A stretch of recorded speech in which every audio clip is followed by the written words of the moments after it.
Hey there, and thanks for tuning into episode 99 of the Eyes Free Sports podcast. I cannot believe we've reached the double 9 episode. This is your host, as usual, Greg Lindberg. Here on episode 99, we are chatting with a former beat baseball teammate of mine. We played together with the Long Island Bombers back in 2021. And in addition to beat ball, this gentleman is very active in running, has recently gotten into tandem biking, has done a lot of martial arts, and has also suffered some pretty significant injuries in his athletic career, but always continues to bounce back. So let's go ahead now and dive into episode 99. Alright, so my guest here on this episode of Eyes Free Sports is a former beat baseball teammate and buddy of mine, Melchion Wee-Ellis. Melchion, welcome to Eyes Free Sports. Glad to be here. Thanks for having me. Definitely, really excited about this. Always cool to connect with teammates, former teammates, and I know you and I have been texting here for a bit, so really cool to finally have you on. Pleasure to be on. Thanks for having me.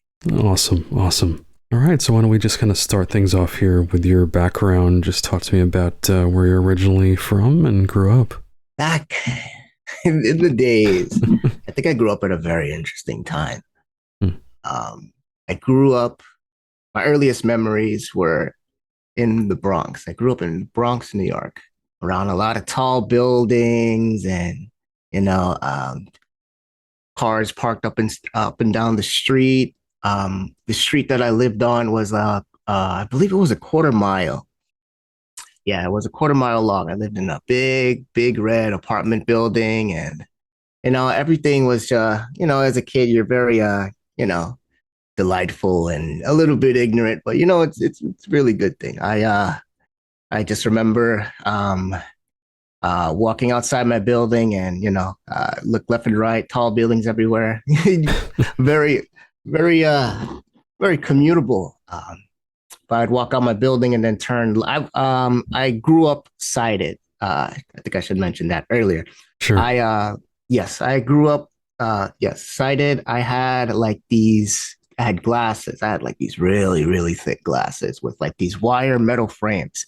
Yep. Not cool looking at all. No, I looked very nerdy. But, right. I just remember walking outside and, making one left and, you have a corner store or deli, bodega. I go in there, grab a bag of chips for 25 cents. Bag of chips don't cost 25 cents anymore. Definitely not. You could get a good lunch for $1 back then. 30 cents for a pack of gum. Get some candy behind the counter. Grab one of those. I forgot what are those called. Those barrel shaped juices. Oh, I yeah. Remember those? Yep. Yeah, those. Good stuff. And I grab a bag of Cool Ranch Doritos, one of those juices, and I probably grab a Freezy Pop from the freezer and a candy from the counter, all for $1. I sound old, Jesus Lord. You're definitely younger than me. I know, right? And, as you keep walking down the street, past the bodega, you had a barber shop, laundromat, then you make another left and you were on the main street.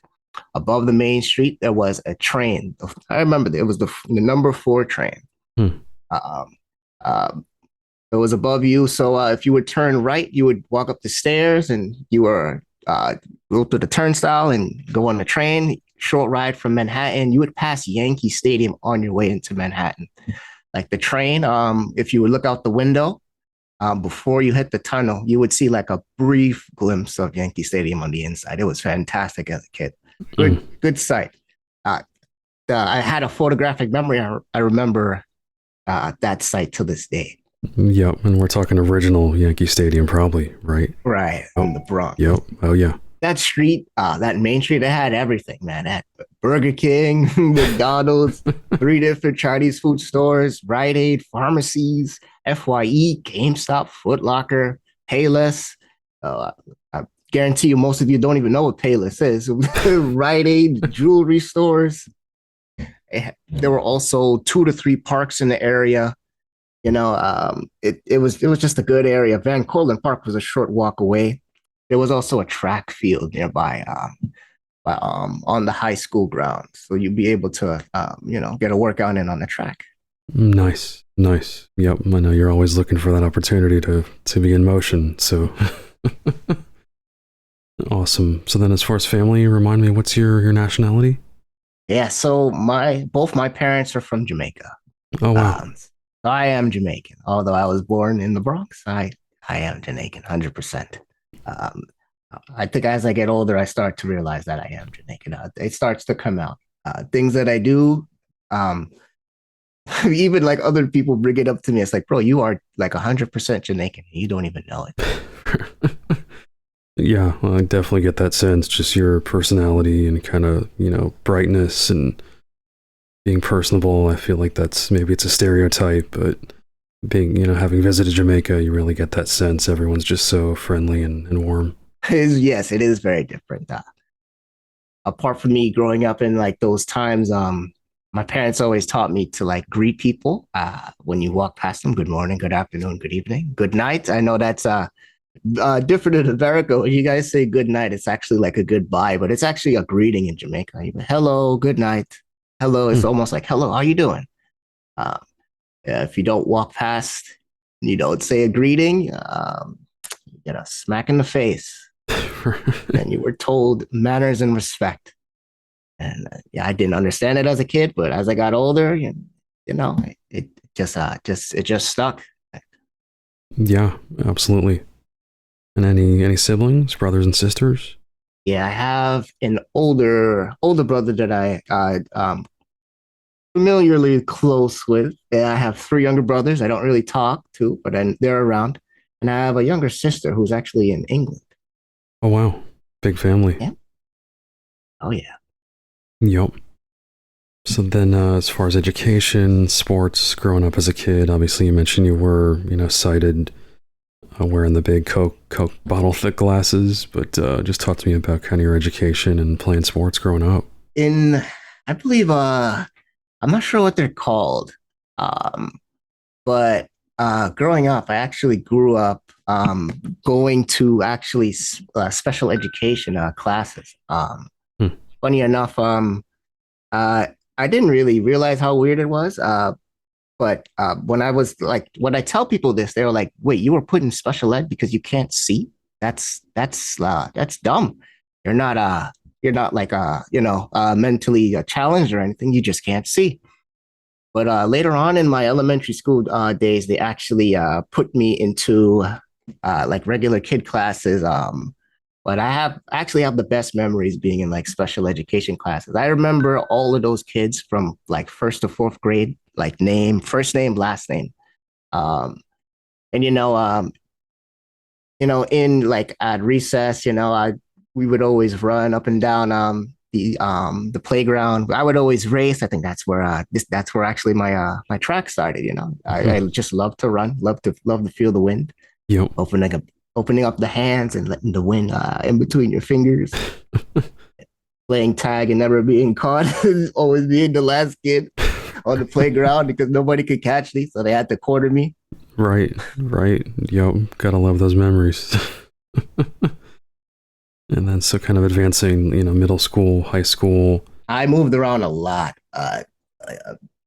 More, I think I'm like a almost like a military kid. Like Hmm. um, first to fifth grade, I was in the Bronx.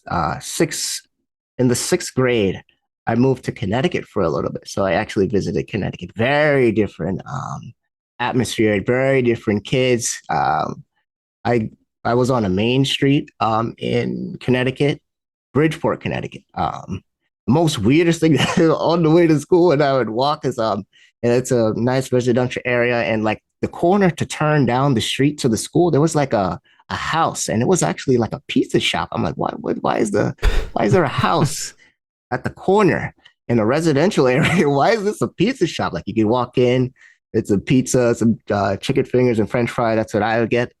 Um, so yeah, oh man, those memories in Connecticut, those were good. Like they had the best lunch ever. They Hmm. had like bag juice. They had really good breakfast, really good lunch. It was always hot, always good. Actually loved being in Connecticut. In the seventh grade, I was actually in Georgia. I don't remember exactly what part. It could have been DeKalb or Lithonia, but I was in one part in Georgia. I did not like Georgia at all. Mhm. Like kids down there, horrible, absolutely horrible.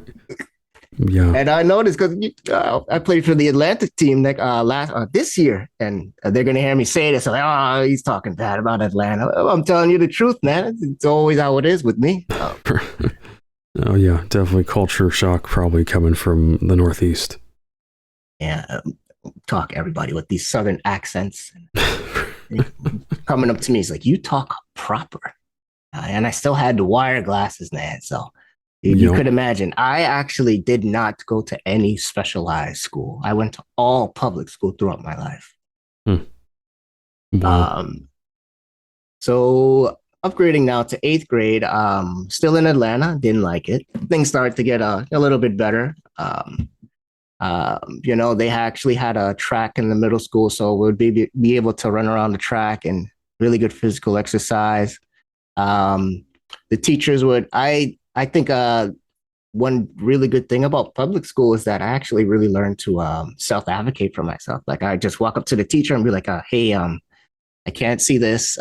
Please help me. I'm not lazy. I'm not not doing the work. I just can't see it." And they would accommodate me. And they would help me. Even in gym, like when we would play like badminton, I could not see the what I forgot what it's called. The little feather ball thing. I could not see it. Like it was in the air and it would like fall like to my left. And I'm like, I would hear it and I'm like, I did not see that.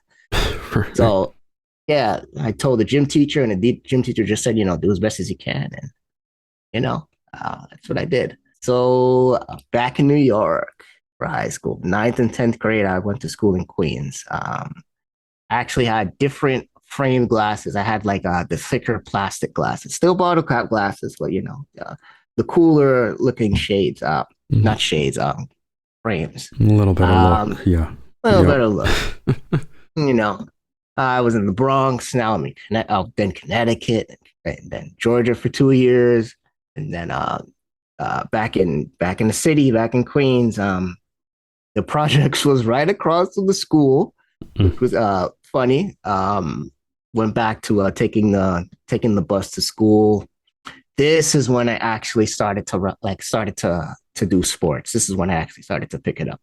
I started running indoor track, and I had a blast. I love sports. I love running in general. Yep. I I have some stories of me running in the Armory, which is like where mainly the five boroughs of New York compete in Manhattan. The schools in particular, that's where they for the indoor season. That's where they compete. And I have like I remember it was day of distance. I regret doing this day. We didn't have enough people to do the 4x8. I did the 4x8. I sprinted the whole thing. I walked off the track. I had to like put my hand on my mouth to take the tongue, like rip the tongue off the top of my mouth because it was stuck. The Mm. legs felt like jelly. Oh my! But Jesus, I didn't know I could do it, man. Right. Like when you have people in the stands cheering you on, and uh, just running. You have all that adrenaline, and then when you get off, you feel it. Oh yeah. Yep. Yep. 11th and 12th grade, I moved out to Long Island. I love Long. I still love Long Island to this day. The kids are just the people around here more laid back. The further you move out from the city, the more calmer people are. Interesting. And in this part of Long Island, it's Nassau County. This school, they did indoor, outdoor, cross country. I did all three. I loved it. They had some really fast kids on this team. There were kids running like 10 flat or 100 meters. They had a really good football team. sports in this school were phenomenal. Like this school was really good for sports. It was a small school, but they were all really good. Really good coaches, really good teachers. Everybody accommodated me. I never had a problem at this school ever. It was just fantastic.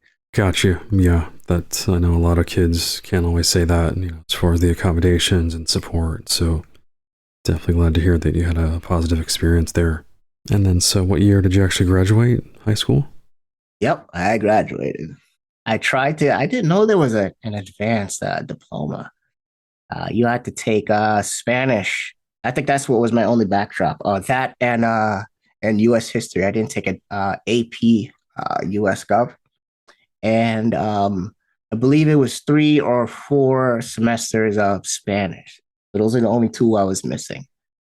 I could Gotcha. have gotten it, and oh man, during this time, I was actually taking these eye injections, and there was a chance that after the eye injection, that blood would like seep into my eyeball, and the blood would actually block my retina. So I would be out of school sometimes for like a month or two.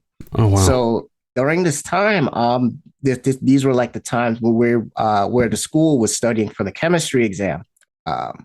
Or the chemistry regents. And I wasn't able to pass because my 2 months out. So I came back, I took the regents, and I failed that too, but I still graduated, but all Right. that matters. Wow. Wow. And then, so as far as your eye condition, just explain kind of what your condition is, and then those injections, what was kind of the goal of those? Ooh. So I have, or I think I used to have, um, went to the doctor recently. She actually says I don't have it anymore. But I used to have chronic panuveitis. Hmm. It's basically inflammation of the uvea. Um, it is the uvea, I believe, is the part of the eye in between the cornea and the retina. And mine was constantly inflamed, constantly swollen. So I would have to take eye drops. And for the swelling to go away, the eye drops that I was taking actually developed cataracts in my eyes as well. Cataract surgeries on both eyes. Um, I also like to mention this too. Going back a little bit, in elementary school, um, I like my left eye wasn't. I couldn't really see out of it at all. So I saw it on my right eye mainly, and then up to middle school, my right eye went bad and my left eye went good. And my left eye, I basically saw with my left eye up until second semester of college. So I was doing sports, running around, riding bikes, skateboards, scooters, on the back of motorcycles, even Everything. driving, which is one eye, and Wow. I didn't make it affect me. Um, Second semester of college is when things started to go, ooh, not so good. Um, I was sitting down in the front row, looking at the blackboard, and I see that the professor's chalk is yellow, and I'm like, that's that's not right. So after the class, I actually go up to the blackboard and I pick up the chalk in my hand, and it's white. I'm Hmm. like, oh, no, this isn't good. And I'm walking home, taking the bus, walking home. I took a lot of public transportation, but I was very independent, although I could see with one eye. Super independent. Right. Um, um, taking the bus back home and walking down on my block. And right as I'm about to turn into the driveway to the house, I'm looking at the fences, and the fences are also yellow. Um, and I'm like, okay, time to go to the doctor. I go to the doctor now, and the doctor says the inflammation has developed so bad in your eye now that it's starting to pull on your retina, and everything just started to go really, really bad from that. I would like walk a few feet, and then like my whole field of vision would just go dark, and then I would just like stop and then just look around what's going on. And then like after like a few, maybe about 10, 15 seconds, like it would like almost like my vision would come back. Almost like I'd imagine for seeing people would be like standing in a pitch black room and then having a light switch. Instead of the switch, it would be like a level light switch where you would slowly push it up to where the room is fully bright. That's the best way I can explain it. I see. A gradual increase in light. Mm-hmm. And every it was very random. Like every month, there would be a day where I'd wake up and there would be a noticeable difference of everything. Everything would be a little bit more blurry. Everything, the colors would dim. It was not a good time. Sure. But I towards the end of my high school days, my guidance or my commission counselor said, "Hey, you're going to college, so you need to do this pre-college program." And I said, oh, "Okay, sure." And I was shocked. I see other visually impaired people, and I saw them doing amazing things. Other totally like blind individuals just walking around with their living comfortable lives. And there was this one dude in particular who walked with a cane like super fast. Right. And I would always make fun of him, like, dude, why do you walk so fast? And he would joke at me. He's like, "Why do you walk so slow? You can see." And I would chuckle, but Yo. and he walked around with the braille display around his neck. I'm like, dude, what is that? Wow. And yeah, he was he was amazing, man. And I'd see there were other blind kids there who were working. Like there was one bodybuilder kid. There was another guy going into technology. I saw I think I saw my first guide dog user there actually. Wow. She was going to college, and she was actually going to that college that we were at. We dormed there for 4 weeks. I learned a lot, and I think transitioning was super easy for me, just because I saw all those people, all those kids in particular, and teenagers, how they would navigate, and I'm like, oh, okay, that's what I have to do. And funny enough, I didn't know iPads had like Zoom text. And one of the assistive technology specialists actually came up to me and she said, "Hey, you're really good at this. You should teach the other students how to use Zoom text, and maybe you should take a look at VoiceOver." And I'm looking at this later, like, I do not want my iPad talking to me at all. What do you what are you insinuating here? I don't want to do it. Right. But then it happened. All the work was done for the day. Everybody was in their rooms. So I learned to use it on my own. I started it, and I learned to use it. This is one I could see too. So it was I knew how the screen navigated, and after that, I pretty much didn't use it until I started to lose my vision. Gotcha. So you did kind of have that point where you were kind of saying, "No, I don't need this," or I feel like a lot of us go through that, kind of have a gradual loss of vision, and just kind of accepting that, yes, this technology is helpful and will benefit you, right? Right. As the gradual decline was happening, I also going to go back a little bit. I started working when I was 16. I've been working ever since I was 16 years old. Wow. I actually walked up to my mom and I said, "Hey, this is happening. I'm going to need to buy an iPhone."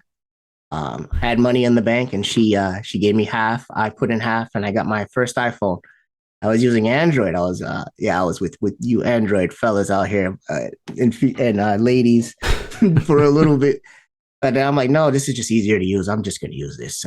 And got my iPhone, and yeah, I started to rock. Exactly. Came to the dark side, right? With us iPhone users, Apple heads.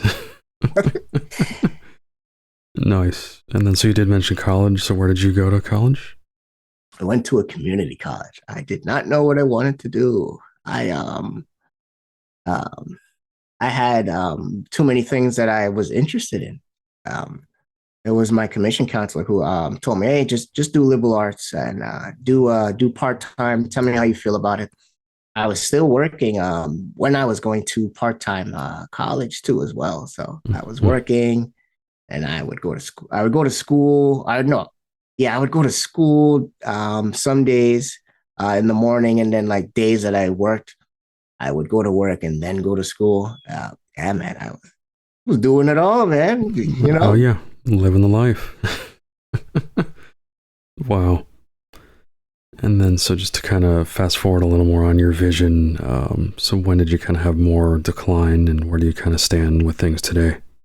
woo, so 2018. I want to say 2018 is the year. That's the year, man. Mm.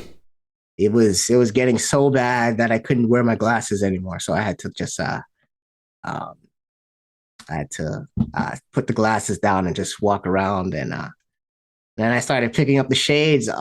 Funny enough, those of you who probably see me all the time, the reason why I have shades on is because I always had glasses on my face. So just feels comfortable always having shades on my face.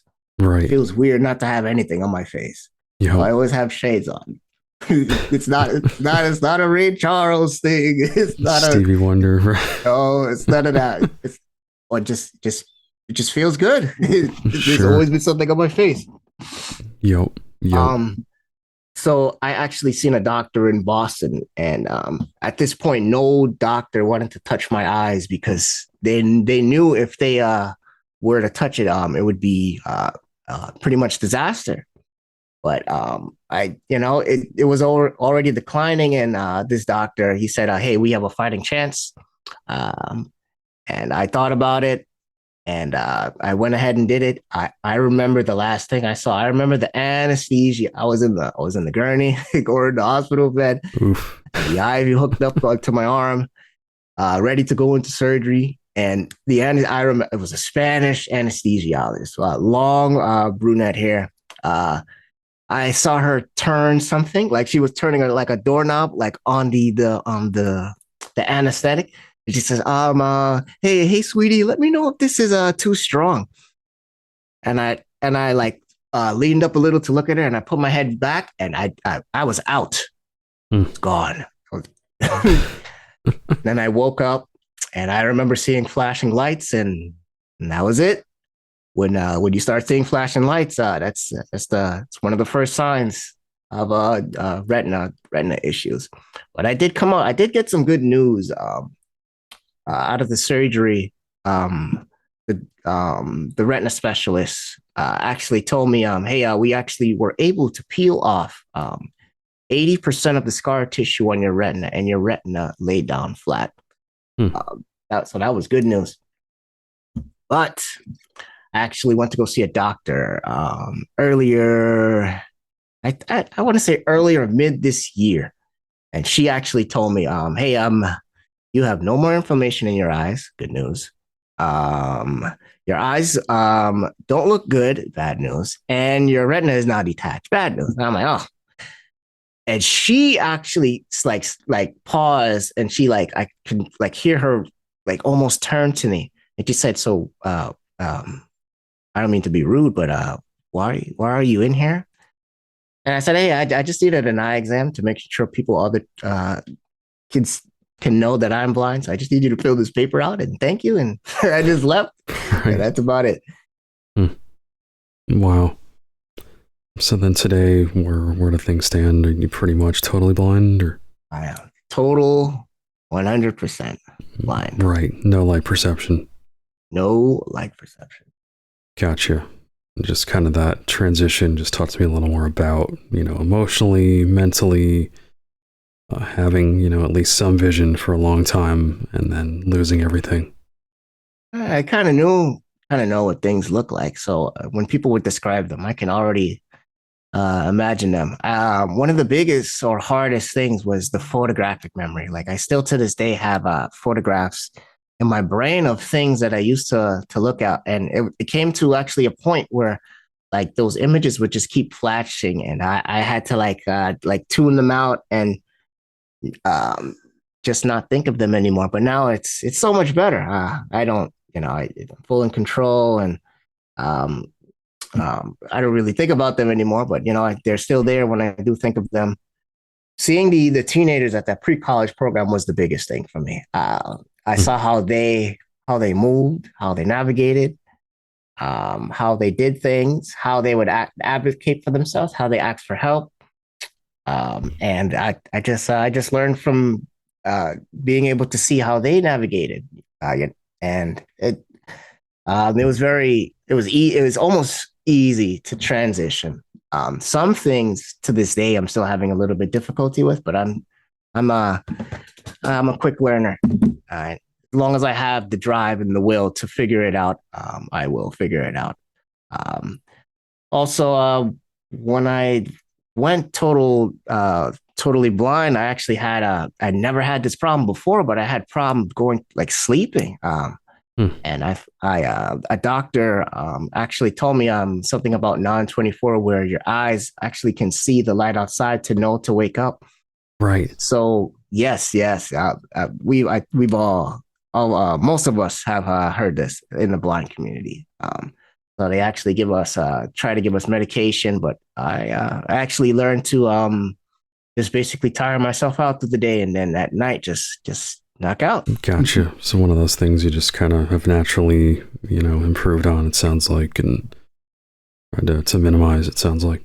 All right. So then, yeah, let's move on to sports for the blind. And I'm curious, what was kind of your first introduction to adaptive sports for the blind? Oh, here we go. So when I started to go blind, I stopped working out like completely. Hmm. No running, no push-ups, no. I'm known for doing push-ups. Yep. Going back into elementary school, I was the kid that could do the most push-ups. Right. And the gym teacher was like, "Whoa, look at him!" Like we had like this circle. It's like almost like a cone, but towards the bottom of the cone, almost like one of those orange cones, like the caution cones. And it was kind of like sliced off towards the bottom. So there was like a good, I want to say half an inch sticking up off the floor. So we actually had to do push-ups. Our chest had to hit that, and we had to push back up all the way. And I remember in gym class, um, everybody's doing slow push-ups, and I'm hitting the cone like, yep. So yeah, I stopped working out, man. And this one day I got up out of bed and my knees popped. And I said, yep, time to start back again. Time to start back. Yep. It was So a actually, sign. that's a sign. I'm like this has never happened to me before. And now I look at other kids, man, like kids who are like 15, 16, and they're getting up and their joints are popping in and out. I'm like, Jesus Christ, like what do you do? What do you do? It's that TikTok, man. You guys got to chill in the TikTok. Right. Luckily, my uncle had some workout equipment in the gym. And sorry, not in the gym, in the basement. So we had some weights, some push-up plates. We had a pull-up bar. We had some resistance bands. And I remember every day I would just work out, and I would also talk to friends while I was working out. And um, one friend in particular, she would always call me when I was working out. She would say to me, "Why do you work out so much? What is the point?" And and I kind of sat down and I said to myself, yeah, I don't just to be fit. And then I came to this realization. It's like, oh, I could use my body for sports. Why not? And it was after my second semester of college, when my vision was on the decline, before I went totally blind. My Right. commission counselor put in services for me to learn voiceover. So I actually learned voiceover from an instructor who played beat baseball at the time, Hmm. and he told me about it. And He's like, hey, we're looking for people. You should join us. This is fun. You can look us up on YouTube. And I looked up on YouTube and I was like, wow, this is pretty cool. And I'm like, yeah, I don't want to do it. I'm good. Yep. I Yep. don't. And then here I am later on, totally blind now, working out. And my friend telling me, asking me rather, why are you working out so much? I'm like, you know what? Let me find this. Let me contact this baseball team. So I actually contacted my commission counselor, who was she was actually retired. God bless her soul. She was so cool, Hmm. and she actually pulled up. She remembered who I was training with, and she gave me his contact, and I contacted him, and then I found them on Facebook, and then I joined the Long Island Bombers, and this was I believe this was like as we were coming out of COVID in 2020. Right. Right. Wow. And then, so just talk to me about getting out on the field, getting up to bat, being on defense. Just what was kind of that initial experience playing b-ball like for you? It was, I never played base. I played baseball once on like a field day in elementary school. Hmm. Where we have soccer, baseball, and, we had a three-legged race and, relays and, you know, that was like the most baseball I played. It was only one day. It was very different. I never held a bat, actual bat before. I never swung an actual bat before, Wow. and I never ran to a base before. So it was all new to me. The defense was new. I had a really, really tough time going up to that. I remember actually my first tournament in Jersey, where I it was like halfway through the game, and the coach actually put me in, and I'm like, why is he putting me in? I don't I in practice I haven't been that great, and I was like really self doubting myself, and one of the players' dad actually came up to me and was like, I heard that you didn't want to go bat anymore, and I kind of like shied away from him. I was like, yeah, I don't think I'm good enough. And um, later on that day, the coach came up to me and he said one thing to me, and it stuck. He said, "Listen, man, I know you feel like you're not that good right now, but this sport takes time." And Hmm. it's true.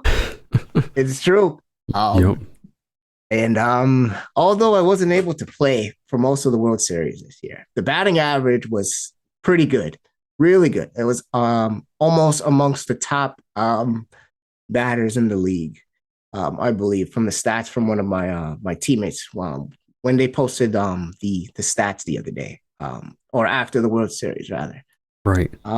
I When I first started, I loved defense. I was a monster. I was they didn't have me in the hot corner, which was um where is that? That's we call that left field, third base side. Yeah. I was actually I was actually on the other side. I was on first base side, but I was also the shortest man. So any balls hit short, I would it was impossible for a ball to be hit short and me not get them out. Yeah, I guess we're gonna segue into the injuries now, aren't we? All right. Yeah. If you don't mind chatting about them, I know you've had quite a few. So. Oh my God.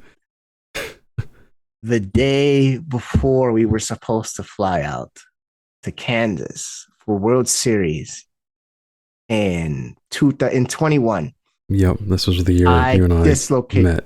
Yep. Yep. It was the day me and GP met. That's right. It was the week. It was the year. And I dislocated my shoulder the day before. Oh my God. The team was like, damn,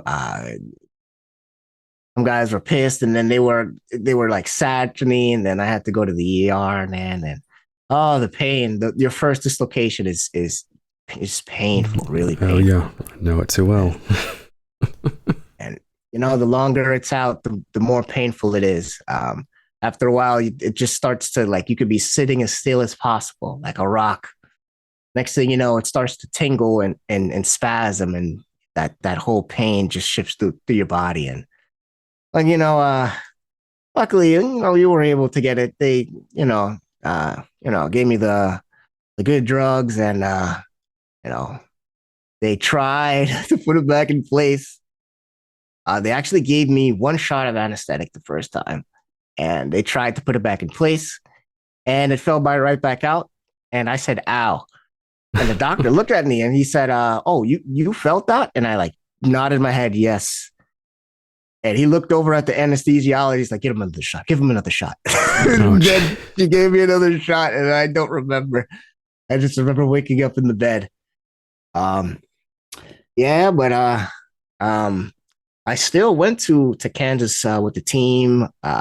Yo. How I met you, and I saw how other players played the sport, and I was just shocked. It was a super fun time. And then I felt like I was healing up good. So one morning at World Series in the hotel in the morning, brush my teeth, uh, wash my face, and I pull the sling out, and I'm like rolling my shoulder around. I was like, this feels like it's back to normal now. So I like how would I describe this? Almost like you're sitting down in an interview and you have your hands clasped in front of you. Right. I had it behind my head, both hands, palms open, and with my elbows pointing out to the side, leaned back, and pop, it popped right back out again. Uh. And that was when your dad had to come in the room and rotate it back in place. That's right. And he set me straight. He was like, "Yo, listen, bro. If this happens one more time, you're going to the ER. I'm not doing this for you again."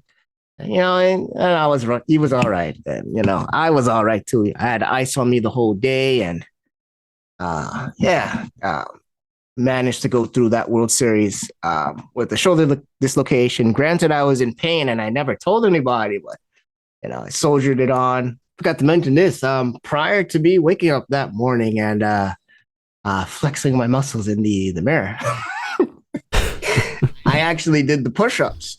I actually did 10 push-ups, and my shoulder felt great. It didn't pop out of place, and I felt good. So that's why that that day, before rumors were going around in the team, I was like, he was doing what?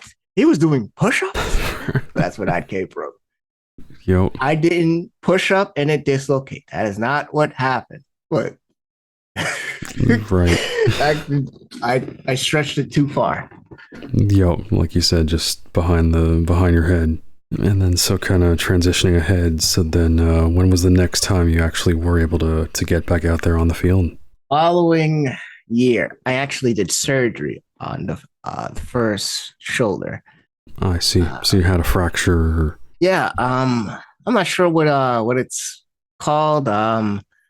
It's like the bone from your elbow to your shoulder. It's that one bone, like in between your bicep and your tricep. The ball at the top, that basically sucks into the socket. That was a little bit dented. It wasn't insanely bad. It was pretty minor, but I still did surgery anyways because I wanted to go back to sports. I did not want my joints clicking and popping like I'm a skeleton. So I said, "Hey, the orthopedic surgeon actually told me, hey, you got two options: physical therapy, and your chances of it popping out will be not as great, or you can do surgery, then physical therapy, and the chances of that shoulder coming out again are very slim." And right. Immediately, I said surgery. Immediately. Yep. No hesitation. No hesitation. I'm like, yeah, I'm trying to. I was actually doing also that year of beat baseball. I was doing jujitsu and I was also doing karate. The Japanese jiu-jitsu I was doing they were all sided. I just walked into the dojo one day and told the grandmaster I couldn't see, and he straight up told me, he's like, I have to watch out for other students here. I can't give you personalized help. And I'm like, okay, bro. And I showed him up. I was able to follow class as long as they gave good instructions, and I was able to do the conditioning that you do early on in the class. I didn't break a sweat. That was a trip. But then following year, after I think it was almost like less than almost like 50 hours of physical therapy, I go back and I got a fire lit under me. I feel good. And then during a um what was it? It was a recreational game, somewhere like a fundraiser. Hmm. I was diving to my left in the field and I heard a pop and I got up and my left shoulder popped out. And I'm like, oh, great, fantastic. It's great. Uh, then they walked me over to the bench, and lucky enough for me, there was a chiropractor um, that was there, and he sat me down. Hey, be still, be chill. And he put my hand on his shoulder, and he just rotated my arm back into place, nice and easy. Yo. He said, "Hey, bro, you're good now. Ice, and you should be good." And he said, "Don't you? If this ever happens again, don't let anybody ever do the movies on you. Like, don't ever let them put your foot in your chest and pull your arm. That'll actually make it worse." Right. So, I was very disappointed. This is like this was bad because prior to this dislocation, I started working out again because I couldn't. The worst part about having your shoulder dislocated is not being able to work out because I couldn't sleep. Sometimes I couldn't eat. Like my mental was like all over the place, Yo. and that was the worst part.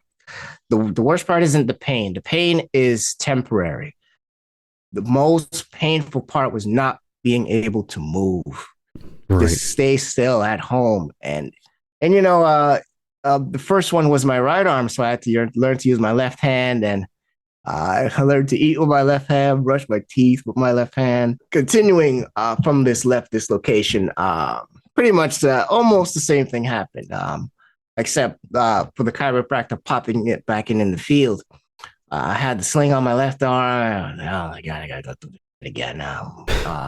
Not too fun. And I usually wake up and I make my bed, and I made my bed, overstretched my arm, and popped out. My left arm popped out. And then I tried to get my brother to slide it back into place, didn't work. Then I went to the orthopedist. Orthopedist says, "No, bro, you got to go to the ER." Mm.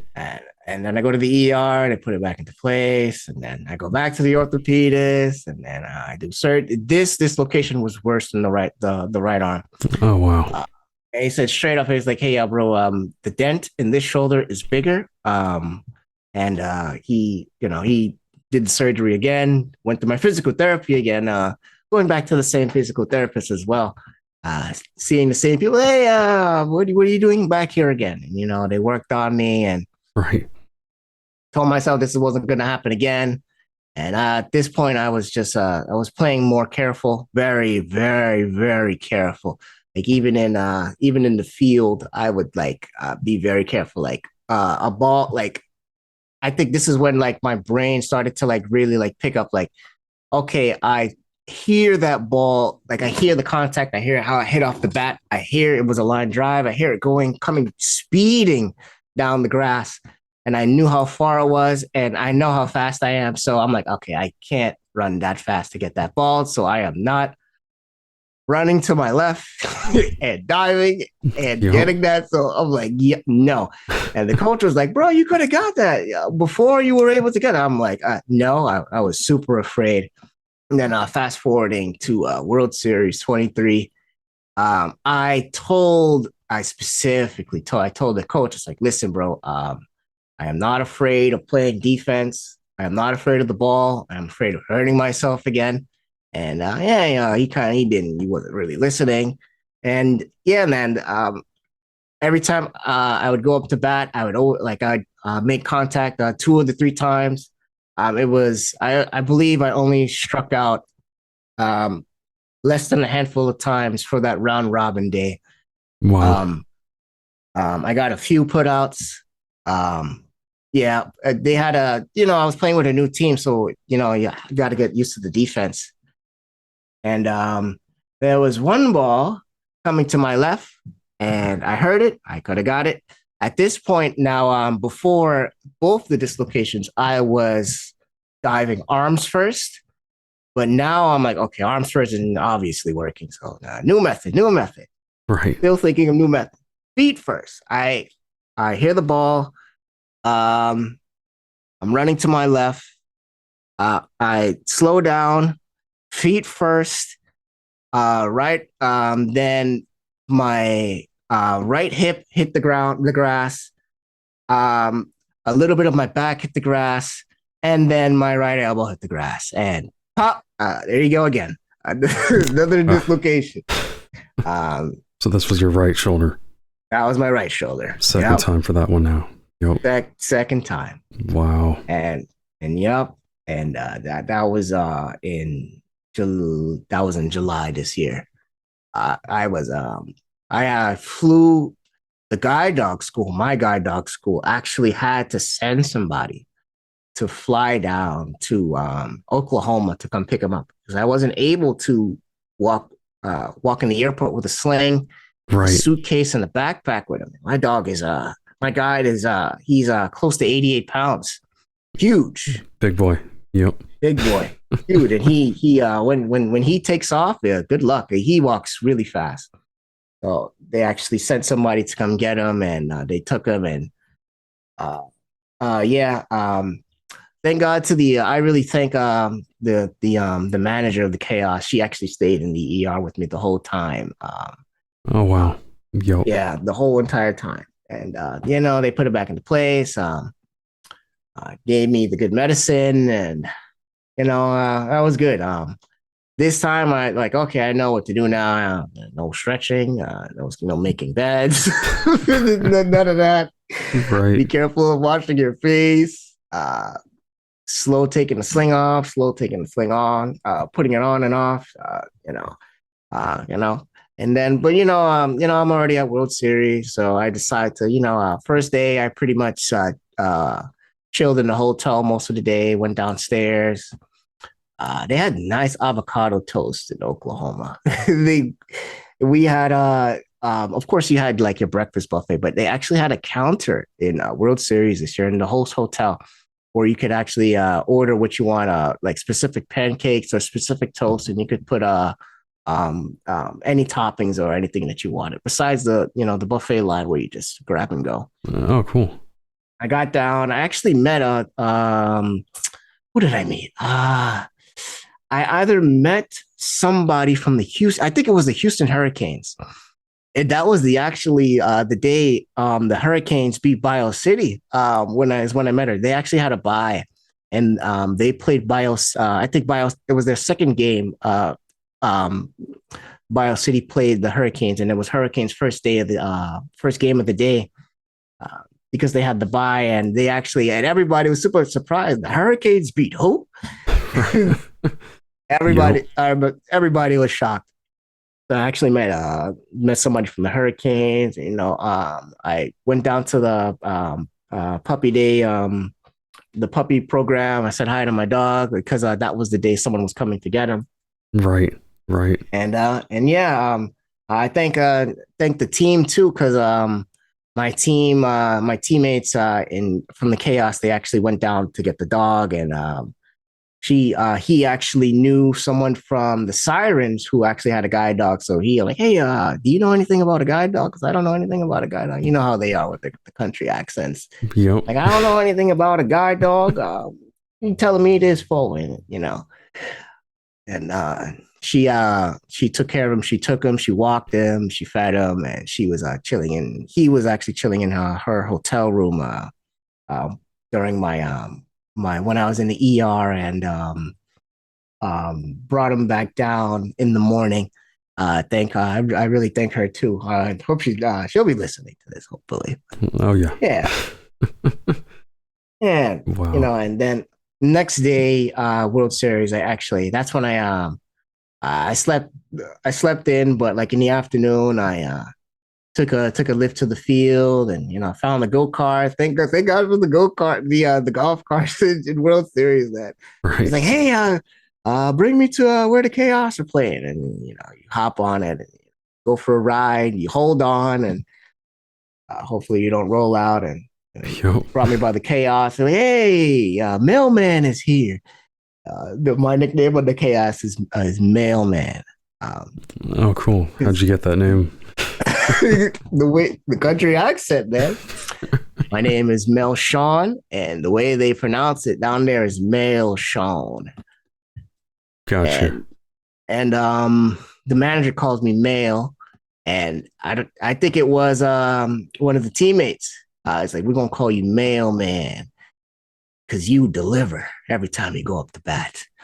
So after that, yeah, like, okay, that sounds good. Nice. Yeah, was it Carl Malone, I think, in the NBA that might have had that same nickname? You did. The mailman, I think so. Yeah. Yo. Wow. So then you did support the team, obviously, as much as you could, even though you couldn't play. Yep. Help them get back to the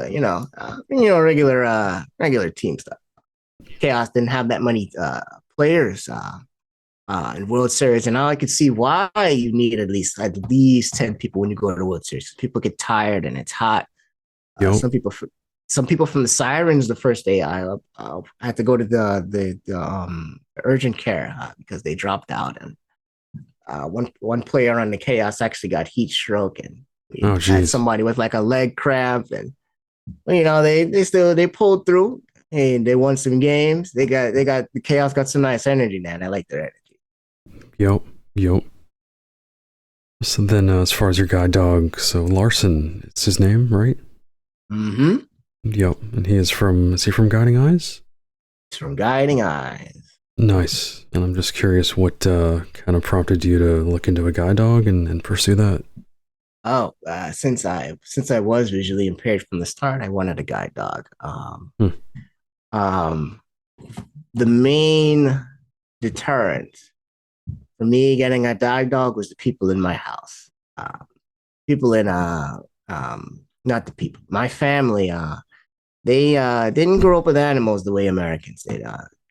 Dogs in Jamaica act very different. The dogs there are pretty feral. The dogs in Jamaica do not bark at you. They don't like one of the times that I went to Jamaica and I was walking sitting leaning on a car.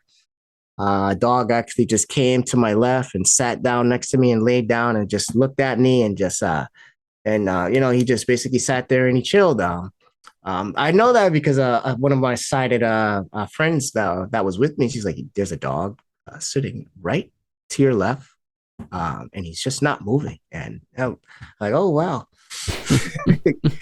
So I just always wanted a guide dog, and I filled out the application. I filled it out before COVID, Hmm. and so I actually had to wait longer than usual. And I didn't know the more things that you put on the application, the longer you have to wait. Because I wanted a fast traveling dog. I wanted a dog that could take the public transportation, um, and um, and who was good with kids. So they really guiding eyes really put into work. They when my guide was growing up, they brought him to the puppy raiser brought him to some schools or not schools like she I think she was in like an assistant teacher at one point. I'm not sure Hmm. if that's entirely true, but yeah, she brought him to, and the kids knew him, and he's nice with kids, and he can swim. My dog apparently from Guiding Eyes is one of the most popular dogs, and Wow. everybody loves him. Everybody loves my guy. He's Yep. like you're, and the trainer when she dropped him off 2 weeks ago, and he's like, your dog is like the full package. I'm not even sure if she wants me sharing this. She knows who she is, but yeah. He's like, your dog is the full package. He can do everything.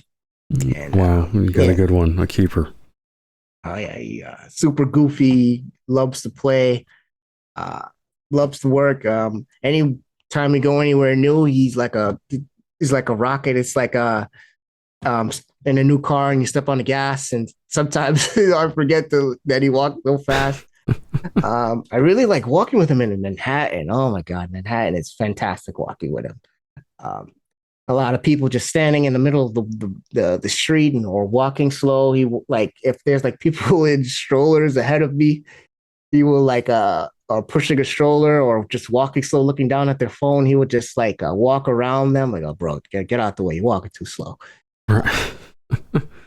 Yo, now I know Yeah. Guiding Eyes has the running guides program. Is he part of Uh, that? Or? yeah.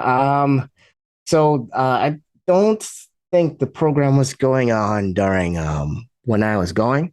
Oh, okay. But the main instructor who usually does the running program was there. So one day he actually he brought me out to a running path, and I learned to run with him. It was really good. Yeah. Is Yeah, there? so he can run. Even people who sometimes walk him. Um, he wants to run with them. If as soon as I start taking off, he knows to take off too. Wow. Wow. There's no command or anything special really to get him to Nope, go. I can push him. I say, hey, let's go, let's go, let's go, and I start jogging, and he starts jogging. Yo. Is there any kind of Sorry, special shrug. harness or leash or when you Yeah, run? so there is actually a running harness Guiding Eyes has. Hmm. I know the standard harness. We all as blind individuals probably who have guide dogs know of the leather harness. It's 2 points of contact, and it's mainly leather because leathers are super durable. And they have the reflectors and they have clips and belly strap. The running harness is it's cloth and plastic. I believe it has some metal on it, but I'm not too sure. This harness, it actually comes with a bag, like a zip kind of like mesh bag, and you can actually put the harness like fold it up into the bag and put fold the harness up, like clip it together and put it in the bag and like put it in the wash so you could actually wash it. And it's almost like a little vest. It goes over the head just like the leather harness, and it has the belly strap. It clips on the left side and the right side. The main difference is that this harness, it has 1 point of contact. The leather harness, it has 2 points of contact. Um, this harness also, the handle, it could be almost like pushed up vertical rather than the leather harness where if you like try to lift it up past a certain point, it won't lift up past that point. Um, they actually have it's actually your suggestion. You can actually have a running leash, or you can have a regular leash, but that's up to you. I The see. running leash is a bit shorter. It's like a short leash. It's only a short leash actually, and it doesn't extend to a long leash at all. Right. Right. Very cool. And then so you do, I know you do like to run quite a bit these days as well. In spite of Uh, your injuries, you've still been able to run and do other stuff too, right? yep. I went to a different physical therapist for my recent dislocation. And what he told me was shocking. He's like, hey, what's up, man? Any problems? And I'm like, nope. He's like, how you feeling? I said, I'm feeling pretty good. And he was telling me stories like, man, you have the most stable shoulder that I've seen all year. And I Hmm. look at him and I'm like, what? And he's like, yeah, man, there's this one woman who comes in here who rolls over in bed and her shoulder dislocates. And I'm like, oh, Wow. yeah, yeah, not so fun. Hmm. Oh yeah, I actually started picking up running again towards the end of September, and I feel like I'm coming back to my normal self, man. I'm more joyful. I've been running a mile every day, or more than a mile. When was it? Sunday, I walked 4 miles, and then I actually came back and I ran a mile on the treadmill because things happened. And then Monday I did a 5K, and Wednesday I did a 5K. And I'm like, I think I'm pushing myself a little bit too far here. I think I'll just, start running miles, and then my day offs, I just might do more than a mile. Well, yeah, I'm mainly a sprinter, but this is distance is pretty new to me. Very different ball game than sprinting. Different distance is more mental. You got to get your breathing right. I feel like that's everything with working out though. After when you work out, um, there's like a threshold of pain, or like a barrier or border where your brain is like telling you stop, stop, stop, stop. Like we can't go any further. But Yep. when you actually like push past that, oh, you can do anything, baby. Anything is possible. Like um like when I first started running distance, my body's like, stop, please stop, like stop running it. But you know, I'm like, no, keep running, keep pushing. And after that, my unknowingly, like my breath and my breathing, it started to like adjust itself. And all I had to do was just maintain the same speed. I'm like, oh, this isn't so bad. So all you have to do is just keep running until you're, oh, well, for me, it might be different for somebody else. Just run, find your pace, and get your breathing in. I think your body is mainly, I think it's like, or your brain is worried that it's not getting enough oxygen. So you have to have a steady breathing. So your brain is not worried anymore that you won't run out of oxygen. Uh, and yeah, you'll be good. Find your breathing, set your pace, find your breathing, and just cruise. And you'll be good. Uh, Today, I got on a bike. Tandem. Yep. I Yes, tandem. One of the reasons why I like going to high school in Long Island is because I got a bike. So I would ride my bike to school. I ride my bike back to school. I would just it it's I want to compare it because I like to compare like the blind aspect versus the seeing perspective. Right. Um, Riding a bike was like almost like riding a motorcycle. It was very, very freeing. Like bad day at school, take a longer route home. Not looking forward to go to school today. Take a longer route to school. It was, um, even though seeing with one eye, you know, I'd ride with gloves on so my hands wouldn't get cold. Um, you know, sometimes I'd ride my bike with one hand and listen to and like have my phone in the other hand. I was a crazy kid, bro. I think a lot of kids, I can only see out of one eye. They probably weren't doing half the things that I could do or would do. True. Yeah, but today was the first day I got back on a bike since high school. Oh man, and now I have dreadlocks now, man. So I was Oh actually wow. debating on taking my hands off the handles and taking my hair tie out and just letting my hair just like fly fly around. Yeah, my guide was great. I ran the first mile in 12 minutes. We had a little bit of a bike difficulty. It was a bad thing, but also a good thing.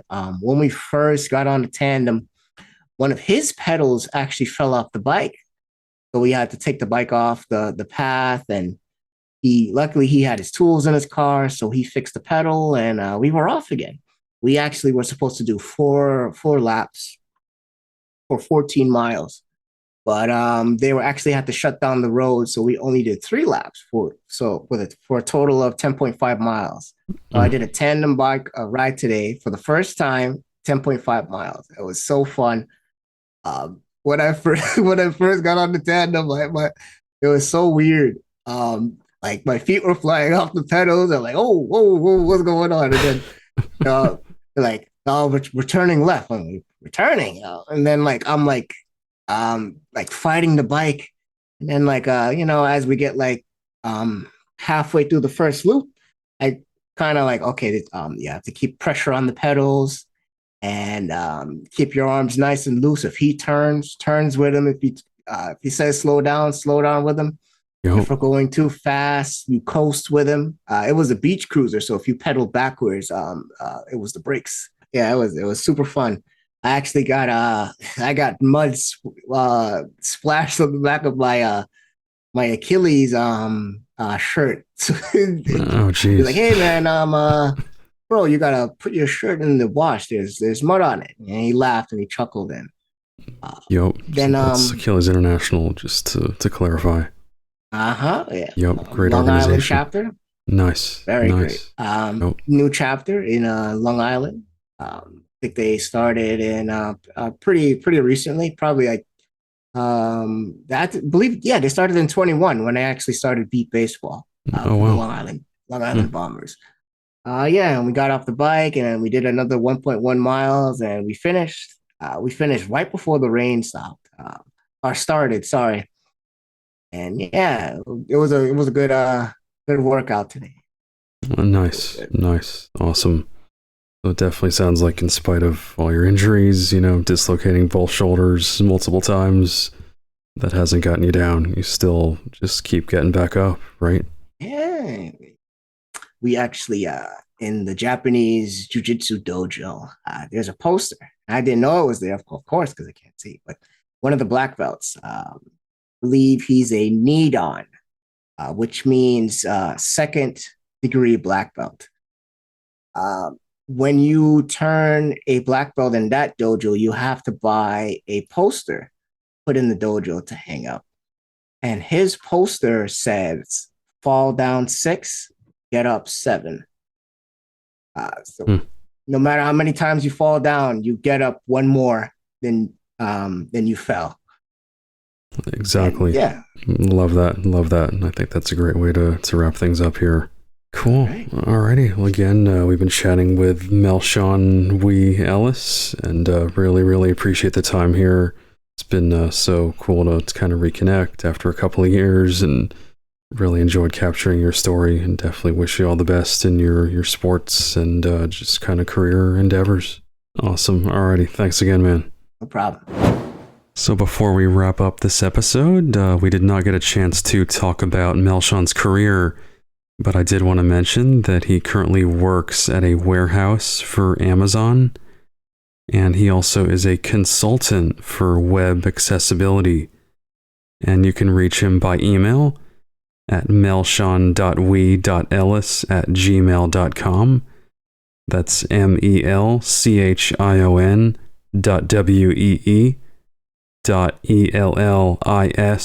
melchion.wee.ellis@gmail.com. To hear more episodes of the Eyes Free Sports podcast and to subscribe, search for Eyes Free Sports on your favorite podcast platform or visit eyesfreesports.com. Be sure to follow the Eyes Free Sports podcast at facebook.com/eyesfreesports and on Twitter at Eyes Free Sports.